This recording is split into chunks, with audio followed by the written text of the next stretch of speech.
En la serie Shark, Tiburón en español, podemos encontrar 6 reglas muy interesantes para entender la argumentación jurídica. La primera premisa, como pueden ver ustedes ahí, es: todo juicio es una guerra. Y quiero que lo analicemos desde una perspectiva amplia de lo que es una guerra. En este caso, es una guerra de argumentos, de pruebas, de grabaciones. Por ejemplo, en el juicio que estábamos analizando la clase antepasada a Álvaro Uribe Vélez por los delitos de soborno y de fraude procesal, veíamos que los testigos a favor de Uribe solo tenían palabra y ya, y todos están cuadrados para decir lo mismo. No, es que ahí me contactaron porque Uribe estaba buscando la verdad. O sea, ellos repiten como loros que estaban buscando la verdad, y tienen hasta unas cartas de testigos que fueron llevadas a la Corte Suprema de Justicia, y en esas cartas, por ejemplo, hay 2 que tienen la misma letra y tienen una firma de un recluso diferente. Por ejemplo, hoy, no sé si el tiempo alcance, porque en este momento están con Hernán Darío Gaviria, Giraldo Gaviria, pero si el tiempo alcanza, hoy le puede tocar a alias Víctor, que es el testigo del que ya les había hablado, que tiene un diario, una agenda, con recibos de pago, con datos personales. Y a alias Víctor, Diego Cadena Ramírez le ofreció 200 millones de pesos, pero ni siquiera le dio la mitad. Aún así le dio. Es igual de soborno el que da 50 millones de pesos que el que da 200 millones o que el que da 500 millones. Es un delito, el soborno. Y sobre todo que va de la mano con el fraude procesal, que es el otro delito. Entonces, alias Víctor dice: Diego Cadena Ramírez me tumbó porque me ofreció un dinero y me dio menos, pero me dio. O sea que igual alias Víctor es un testigo muy importante, y por eso han tratado de quitarle la vida 3 veces. Y hoy, y si no alcanza el tiempo hoy, seguramente el lunes vamos a tener su testimonio ahí en ese juicio. Entonces ahí quiero que analicemos esa primera premisa que les mandé, que todo juicio es una guerra y perder es la muerte. La muerte puede ser algo asociado con el encierro, que hay gente que está viva pero que está en la cárcel a cadena perpetua, condenados a cadena perpetua, o a un crimen de lesa humanidad que les implica 20, 30, 40 años y son personas ya muy mayores. Entonces ya para ellos eso es una cadena perpetua. ¿Y por qué pongo como ejemplo a alias Víctor? Él se parece mucho a otros testigos porque él proviene de un grupo paramilitar. O sea, en ese aspecto él fue un militante del bloque Metro, liderado por Pablo Hernán Sierra, que también es testigo y que también le podría tocar hoy o el lunes. Y ese grupo no se desmovilizó en el proceso de Justicia y Paz. Y este testigo se parece en que se le han metido con la familia, en que tiene esas raíces, tiene esa ideología. Aunque bueno, a veces en su perfil de WhatsApp es muy extraño porque, o sea, cuando me habló la primera vez tenía una foto de Carlos Castaño Gil y ayer tenía una foto del Che Guevara. Entonces yo decía, este testigo es bastante extraño, como que le gusta la extrema derecha y la extrema izquierda. Un testigo bastante particular. Pero, ¿qué quiero resaltar yo de acá? Que él tiene algo que no tienen otros y que solamente tendría, por ejemplo, Juan Guillermo Monsalve, alias Guacharaco. O sea, que él tiene pruebas. Puede que él no sea muy bien hablado como los abogánster, puede que él no tenga academia, o puede que no tenga un alto grado de escolaridad o de intelectualidad, pero él tiene pruebas y por eso trataron de quitarle la vida 2 veces. Le iban a mandar para un centro penitenciario en donde claramente le iban a quitar la vida.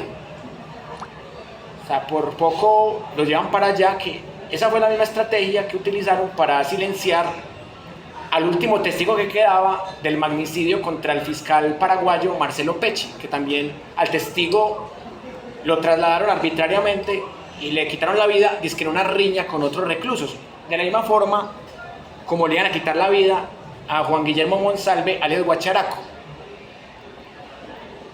Él tiene 2 formas de prueba que van más allá de lo verbal. O sea, él tiene consignaciones, recibos de pago, que vienen a partir de un testaferro que trabajaba como chofer de Diego Cadena. Y muchos de estos recibos llegaron a su familia. Como él estaba recluido, entonces el dinero se lo consignaban a su familia y hasta una pareja sentimental que él tenía. Y él presentó eso a la Corte Suprema de Justicia. De allá, dice que usted no hizo parte de la SAUCE.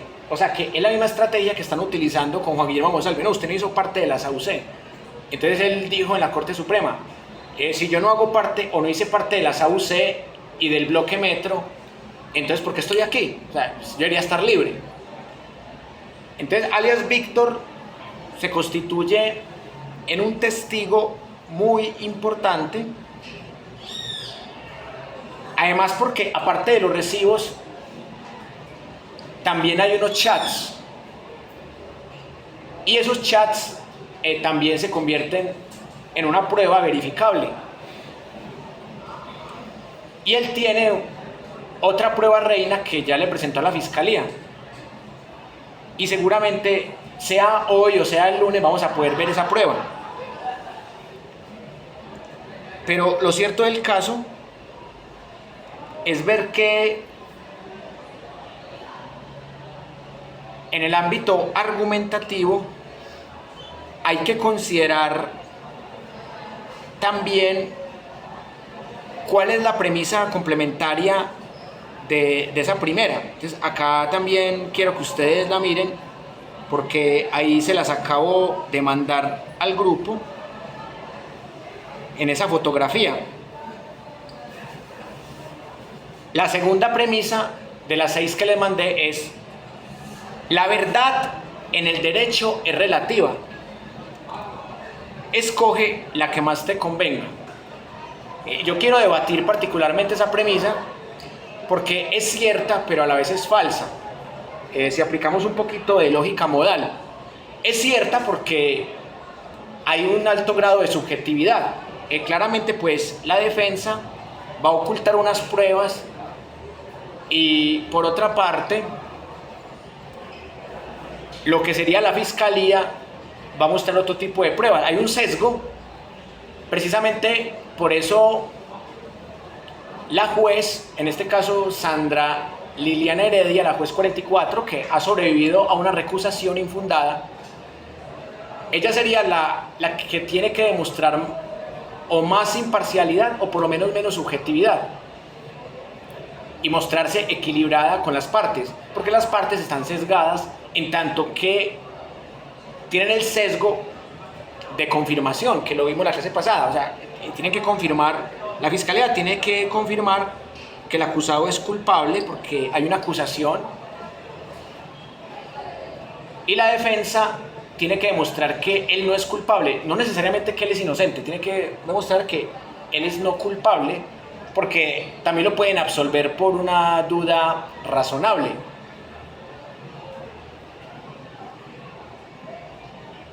¿Y en qué momento la verdad en el derecho deja de ser relativa? Cuando las pruebas hablan por sí solas. Entonces ahí también en esa premisa hay un error. ¿Cómo se corregiría esa premisa? Desde la lógica modal. La verdad en el derecho es relativa en la mayoría de los casos, salvo cuando hay pruebas muy contundentes. Por ejemplo, acá dicen presuntas víctimas, pero es porque el acusado no está condenado todavía. Pero cuando se está acusando a alguien de ejecuciones extrajudiciales, como está pasando en el caso de Publio Hernán Mejía Gutiérrez, en el caso de Mario Montoya, ahí no es una presunta víctima, porque la persona efectivamente fue exterminada. A la persona le cometieron el delito de homicidio en persona protegida. En algunos casos desaparición forzada y en otros también tortura. Pero si analizamos esto con rigor, nos daremos cuenta que esta premisa también tiene un sesgo, precisamente porque existen pruebas factuales, es decir, que van más allá de lo relativo, de lo subjetivo. En este juicio que estamos analizando hace 2 semanas también vemos que hay pruebas contundentes. De otra manera, habría sido imposible acusar a un personaje tan poderoso. La mayoría de politiqueros quedan impunes, así tengan menos poder, porque muchas veces la prueba es verbal y palabra contra palabra usualmente sale beneficiado el acusado, y más cuando el acusado tiene cierto poder. La tercera, esta es sacada más que todo para la serie porque es en el contexto de Estados Unidos, pero vamos a traerle al caso colombiano. Solo importa la opinión de los 12 jurados, en este caso el juez o la juez. La tuya no es una de ellas. Por lo cual la ley, que en la semiótica se llama legisigno, no importa desde que se persuada el jurado. Esto tiene alto grado de verdad también. Esto lo vimos en el juicio a Santiago Uribe Vélez, o sea que había pruebas contundentes, pero el juez dijo que el tipo era inocente por duda razonable. Y el tipo, el mismo juez, fue comprado para desaparecer pruebas. Y se demoró 3 años para emitir una sentencia, en este caso absolutoria por duda razonable, arguyendo que tenía muy poquitas pruebas para condenarlo y que las pruebas no eran contundentes, pero él mismo había ocultado pruebas y en este momento lo están investigando por prevaricato. Ese juez o fue amenazado o fue comprado, o las dos cosas. Pero la justicia colombiana muchas veces es pura injusticia, porque está llena de jueces con intereses politiqueros, o jueces comprados, o jueces presionados o amenazados. Porque los jueces muchas veces no tienen poder y credibilidad, porque son puestos por los mismos politiqueros que luego tienen que juzgar. Ahí no hay lo más mínimo de imparcialidad. Volviendo a la premisa, el juez sí tiene la última palabra, pero a la vez no. O sea que también podemos decir lo mismo de la pasada premisa, porque el juez sí puede condenar o absolver, pero existen otras instancias. Por ejemplo, en el caso colombiano no son 12 jurados, pero el Tribunal Superior de Bogotá, que ya tiene magistrados, eso sería la segunda instancia. Entonces, un delincuente puede ser condenado en primera instancia y puede ser descondenado, valga la palabra, en segunda instancia. Puede que el Tribunal Superior diga, uy, no, esto no es así. O por el contrario, un acusado puede ser condenado en primera, puede ser absuelto en primera instancia y en segunda instancia lo pueden condenar. Así le pasó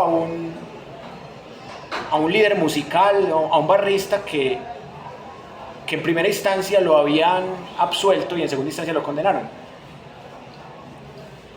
Y eso pasa mucho en la justicia, pero en lo que sí está claro es que la autoridad judicial, yo cambiaría la palabra juez o jueza por autoridad judicial, porque un magistrado puede desautorizar a un juez. El magistrado es un juez también, pero es un juez con un fuero especial y operan por ternas. Entonces el magistrado o la magistrada pueden cambiarlo todo. Y ya pues después de la segunda instancia, ya se puede apelar a algo más alto, como una corte constitucional, o en algunos casos una Corte Suprema de Justicia. Entonces, la Corte Suprema de Justicia puede también cambiar una decisión de segunda instancia.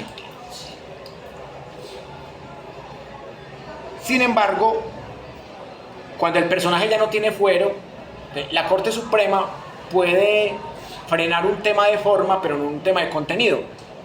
¿Qué pasó con Uribe? Que la Corte Suprema tiene un magistrado que ha sido defensor del uribismo, un magistrado que defendió al delincuente Andrés Felipe Arias como abogado, que ha revictimizado a la gente que perdió la vida en el Palacio de Justicia por manos del ejército. O sea, es un negacionista de la retoma del Palacio de Justicia. Además que fue cómplice de un fiscal que ya hemos denunciado aquí, que fue el que pidió la primera precaución para Uribe, Gabriel Ramón Jaimes Durán, que también ha sido verdugo de nuestro amigo Alexander Obregón Rentería. Entonces, el tipo fue cómplice de un fiscal, aparte de ser cómplice de un fiscal, defendió un delincuente de la dictadura del acusado y ha defendido unas posiciones favorecientes al terrorismo de Estado, como en la retoma al Palacio de Justicia. Entonces, ese magistrado debió declararse impedido. Aún así, el tipo se pegó de unos aspectos de forma para detener el juicio 7 días y medio prácticamente. Sin embargo, como les dije yo en la clase pasada, eso no sirve de mucho porque eso se va a reponer. Fue más una estrategia de aplazar lo que ya no se puede aplazar, lo que ya es casi que inaplazable. Y ese magistrado pudo torcer una decisión del Tribunal Superior de Bogotá, pero por un aspecto de forma. Pero ya cuando volvió al Tribunal Superior de Bogotá, le cayó a la juez 45 y luego por reparto a la juez 55, que fue la del mismo caso de Johnny Real. Y esa señora vio que no había ninguna de las 14 causales para una recusación a la juez 44. Y ahí fue cuando se volvió a recuperar otra vez la justicia en Colombia. Entonces, siempre es una autoridad judicial la que da la última palabra. Pero hay que mirar cuándo tiene más poder el magistrado o cuándo tiene más poder el juez. Si Uribe no hubiera renunciado cobardemente a su fuero como senador, la última palabra la tendría alguien, un magistrado de la Corte Suprema de Justicia. Pero como él renunció a ese fuero y se fue para la fiscalía, ahí va a ser definitivamente la juez 44, Sandra Lina Heredia, la que va a dar la última palabra en esta parte del proceso. Pero luego la defensa va a apelar y ahí vuelve otra vez la segunda instancia y después la Corte de nuevo. Entonces, esto va a ser un desgaste tremendo, pero con que lo condenen por lo menos en primera instancia ya es un triunfo para la justicia colombiana. La cuarta premisa, esta sí, pues, respetando las creencias religiosas, esta cuarta premisa es falsa. O sea, no hay que meter entidades metafísicas en la justicia. La justicia significa equilibrio y las autoridades metafísicas no se caracterizan por tener mucho equilibrio, que digamos. Sí. En estos días que estaba mirando por ahí, la audiencia que tuvieron las congresistas con respecto a la eutanasia que se estaba pidiendo. Y muchos congresistas, por ejemplo, como Poro ni siquiera era el tema que se trataba, sino la forma y los argumentos que daban. Era una forma redundante que apelaba a entidades divinas y que nada que ver en el caso, se estaba buscando la dignidad de las personas. Y es realmente decepcionante que haya congresistas que se mantengan en esos cargos tomando decisiones importantes para el país. Exactamente. Y eso se utiliza mucho en las dictaduras, o sea, se apela a la fe de las personas para manipular. Y ahí quiero conectar con el principio número 5. en donde se dice que lo único importante es convencer, pero a veces no se logra convencer, sino que se logra más persuadir, porque se apela a las emociones. Cuando yo sé que, por ejemplo, el juez es creyente de algo, no tiene que ser una deidad, puede ser cualquier cosa metafísica. Entonces yo puedo apelar a que el juez o la juez tiene esa creencia y puedo manipular por ese lado. Eso pasaba mucho en la Edad Media, que en la Edad Media condenaban a la gente solo por sospecha. Ah, que esta es bruja. Entonces se aprovechaban de que la persona era muy narizona, muy fea. Decían, claro, es que mire cómo es de fea, claro que tiene que ser una bruja. Era un tema de discriminación por elementos estéticos, pero a la vez también venía acompañado de unas creencias metafísicas. Y es que también lo que hicieron en ese entonces era, si no te mueres eres culpable, y si sí, pues... Exactamente, o sea, en esa época era muy difícil para los que fueran ateos o para los que fueran creyentes no muy apegados a la institución. Incluso era una época difícil hasta para los creyentes, porque por ejemplo Juana de Arco fue considerada una hereje, pero Juana de Arco era creyente. Entonces, o sea, era tan abominable esa forma de justicia, que eso no tiene nada de justicia. La Inquisición era totalmente arbitraria. Y es que ni siquiera dentro de la propia institución se hacían enredadas entre ellos simplemente por conflictos de intereses. Exactamente, eso era terrible. Y todavía nos queda algo de esa justicia, entre comillas, medieval. Y todavía nos queda algo de esa arbitrariedad. Por eso, en esa quinta premisa, hay que pasar de una a la cuestión de lo factual otra vez. Por ejemplo, los politiqueros apelan mucho a eso, pero es porque saben que el pueblo es muy creyente. Y quiero terminar esa tesis precisamente con alias Caliche, que es uno de los testigos falsos que ya habíamos analizado hace como 2 clases, que alias Caliche juró por su hija. Y jurar es algo que existe en el derecho, pero que viene de ahí, de la religión, el juramento. O sea, es algo que hereda el derecho de la religión, el juramento. Por eso a todos los testigos los ponen a jurar, pero ya no juran por una deidad, sino que juran por su libertad.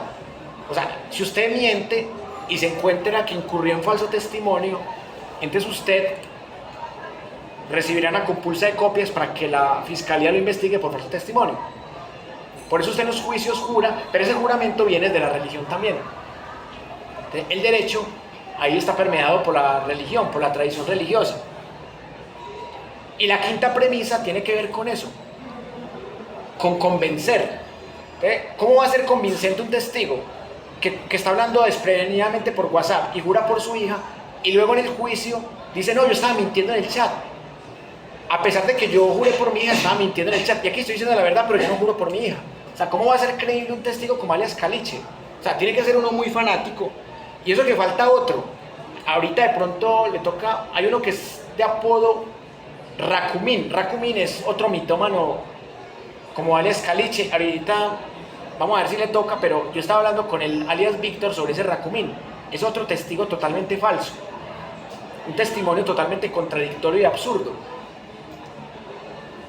Y la sexta premisa, como ustedes ven en la imagen, tiene que ver con el tema de la duda razonable. Con eso quiero terminar para que nos vamos al descanso.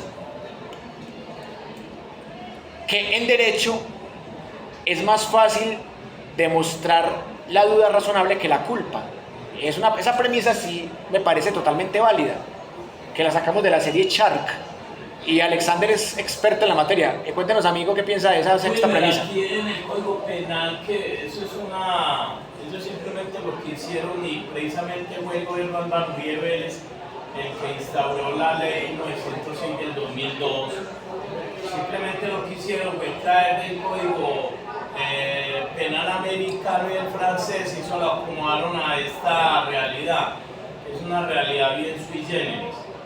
Y en el Código Penal colombiano, de usted prestar un falso testimonio y que lo impugnen y se transforma en un testigo mendaz, es algo muy delicado, porque inmediatamente le compulsan copias y ya existe prueba demoledora e incontrovertible. Y por lo general, las personas que son llevadas a un juicio por falso testimonio, les toca hacer un preacuerdo, porque el falso testimonio en este país está tipificada la pena, la culpa entre 6 y 12 años. Entonces, por lo general, las personas hacen un preacuerdo. Es muy delicado que casi todos los testigos, esa fábrica de testigos mendaces que tiene el juicio del señor Álvaro Uribe Vélez, muchos de estos testigos van a ser impugnados y les van a crear un escrito de acusación, antes los van a los van a imputar por este hecho. La compulsa de copias es de seguro que a usted le están diciendo, es que usted con antelación, ya que hay una prueba reina monumental por la cual usted va a ser condenado. La justicia, repito, en este país y el Código Penal es bastante sui generis en ese campo. Exactamente. Y sobre ese tema que decía Alexander de imputación, impugnación, yo diría que se dan las dos, porque primero impugnan su credibilidad y después le compulsan copias y lo investigan. Y apenas lo investiguen y le encuentren que se contradijo o que dijo mentiras, ahí lo imputan, lo procesan, lo llevan a juicio y lo condenan. Por ejemplo, esa exfiscal Hilda Niño, que testificó prácticamente un día completo, o sea, esa señora testificó casi 9 horas, y ella, por ser abogada penalista y por ser fiscal, trataba de enredar a la otra fiscal, pero la otra fiscal no se dejaba enredar, porque sabía que esta Hilda Niño había vendido su testimonio a un comerciante de polvito blanco, y que en la Corte Suprema de Justicia ya le habían compulsado copias, siendo presidiaria por dejarse sobornar, ya había intentado engañar a la Corte Suprema de Justicia. Entonces esta fiscal, Marlene Orjuela, ya estaba preparada para afrontar las leguleyadas de Hilda Niño, y por eso la prensa, por ejemplo, no fue capaz de mostrar eso. La prensa la vendió como una fiscal muy sincera. No sé si sea por mala intención o simplemente por ignorancia o por las dos cosas. O sea, había mala intención ahí en los titulares de prensa, porque se dejaron meter el cuentico de que porque esta señora fue fiscal o porque esta señora también hablaba técnico, por eso la señora era una testigo verdadera en este caso, cuando la señora estaba, más que tratando de salvar al acusado, estaba tratando de salvarse ella también, porque ya desde la Corte Suprema de Justicia la tienen casi que contra las cuerdas. Wilmer, hay una anécdota bien especial de sí. ella. Ella le sirvió a un mafioso muy poderoso en ese entonces, que lo conocían con el alias del mellizo. Alias el mellizo. Hermanos inmersos en el mundo del narcotráfico, los empresarios del trasiego de cocaína. Lo que llama poderosamente la atención es que esa señora vendió su honor, su ética, su profesionalismo y terminó en una trena deshumanizada por 245 millones de pesos.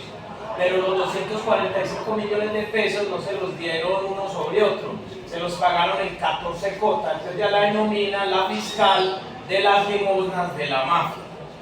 Y ahí lo interesante de ella, ya estuvo en la cárcel, que credibilidad va a tener una persona que supuestamente estaba ahí para defender la transparencia de la ley y se le vendió a un mafioso por 245 millones de pesos, que los pagaron en 14 cotas y además le dieron 2 camionetas.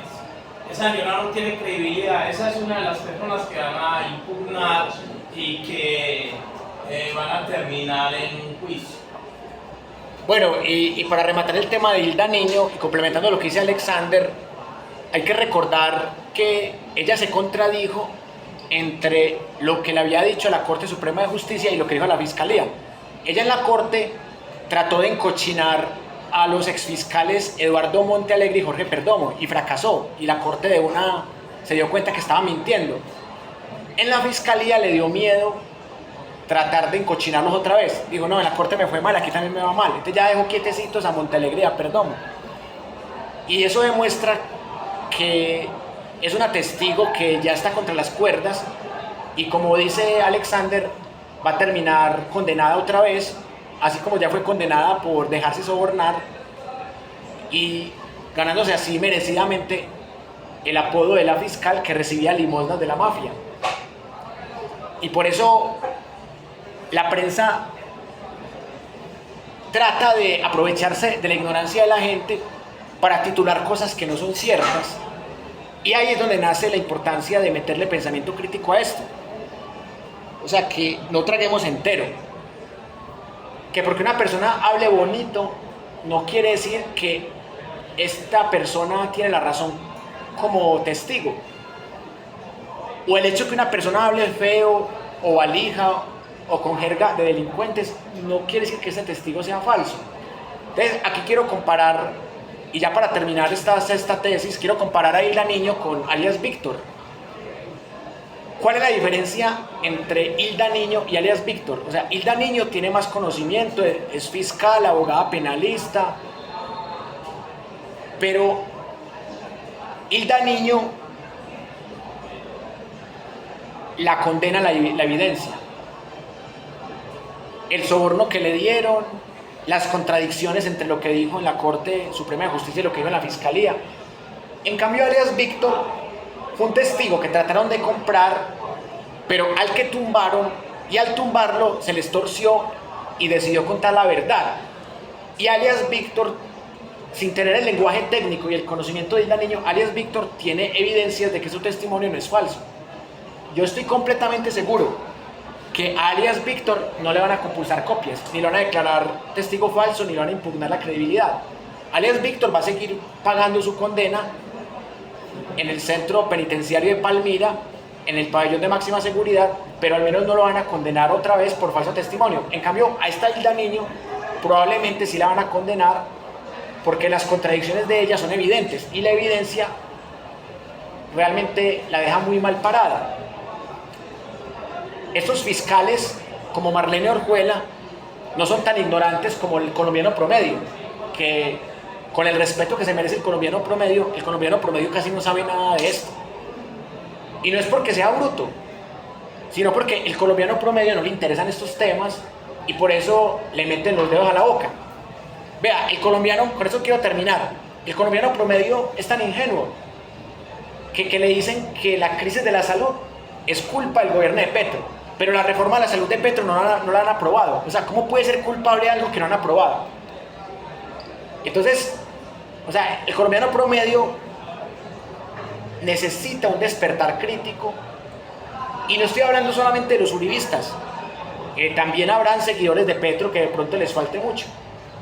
Pero uno nota más en el uribismo ese desconocimiento en donde la prensa dice algo y salen a correr a creerle, cuando nunca se puede perder la autonomía de pensamiento, encontrar la verdad por sí mismo, el pensamiento crítico.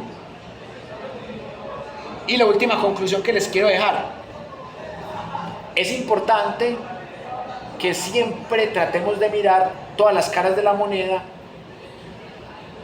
y que sepamos muy bien quiénes son los dueños de la prensa. Obviamente, ¿por qué Caracol, RCN, Blue Radio? ¿Por qué Revista Semana? Porque esos medios defienden la CPS. Porque los dueños de la CPS son los mismos dueños de esos medios. Van a defender la CPS y van a echarle la culpa de la crisis de la salud al gobierno de turno, cuando esa reforma del gobierno de turno ni siquiera se ha aprobado. O sea, estamos todavía con la ley 100. La ley 100 es la que rige la salud. Y desde Andrés Pastrana las EPS están fracasando. Y cada vez el fracaso de las EPS es más, porque es que las EPS son empresas para robar. Eso significa EPS. Empresas para saquear la salud, para robar la salud. Y la ley 100 es una bomba de tiempo que cada vez explota más. Entonces, basta un poquito de sentido común. Ni siquiera se necesita mucho pensamiento crítico para ver que la prensa es demasiado mentirosa. Y quiero terminar con esto. RCN entrevistó a una señora que estaba hablando de la ley 100 y del ponente que fue Álvaro Uribe Vélez. Que no, que eso es culpa de la ley 100. Vemos la periodista, de manera muy grosera, la periodista de RCN la calla y empieza a preguntarle por unos medicamentos. RCN hizo algo cero ético y bastante cochino. O sea, la señora estaba diciendo la verdad y la callaron en medio de millones de colombianos. Y aún así hay gente que sigue creyendo en RCN. Entonces, por eso digo yo que a este pueblo le falta mucho por mejorar. Listo, entonces nos vemos ahorita. Yo tengo... Hágale eso para que no... estaba comentando con Sí. unos familiares que bien escuelados, que confían mucho en el RCN y Caracol. Y yo le dije, bueno, Petro tampoco es que lo esté haciendo tan mal. Las cifras están demostrando que el tipo le está llevando las cosas por buen rumbo. Pero ella decía, no, es que esas cifras son inventadas, son pura mentira, que la muestran por las noticias que son pura mentira. Y le digo, bueno, entonces bajo esa misma lógica, las cifras que sacan también en contra deberían ser mentira. Porque si no quieren creer lo que es a favor, sino solo lo que es en contra. Entonces ahí está el nivel de sesgo que es impresionante. Precisamente el sesgo se tumba con hechos. Y con eso quiero terminar. Por ejemplo, ¿ustedes se acuerdan que decían que con Petro el dólar iba a estar a 10.000 pesos? ¿Se acuerdan? Que no, que es que con Petro va a acabar con la economía, nos va a volver como Venezuela, el dólar va a estar a 10.000 pesos, decía un pastorcito por ahí que es uribista. Eso fue por allá como en junio de 2022, cuando Petro fue electo presidente. Que no, que Colombia se acabó, porque con Petro el dólar va a estar a 10.000 pesos. Bueno, ¿y qué han demostrado los hechos? El dólar, ¿cuánto es lo máximo que ha subido en el gobierno de Petro? Ahí está. O sea, es que el hecho tumba el sesgo. Esa es mi última conclusión. Listo, entonces nos vemos ahorita en unos 20, 25 minutos para que hagamos la segunda parte de la clase.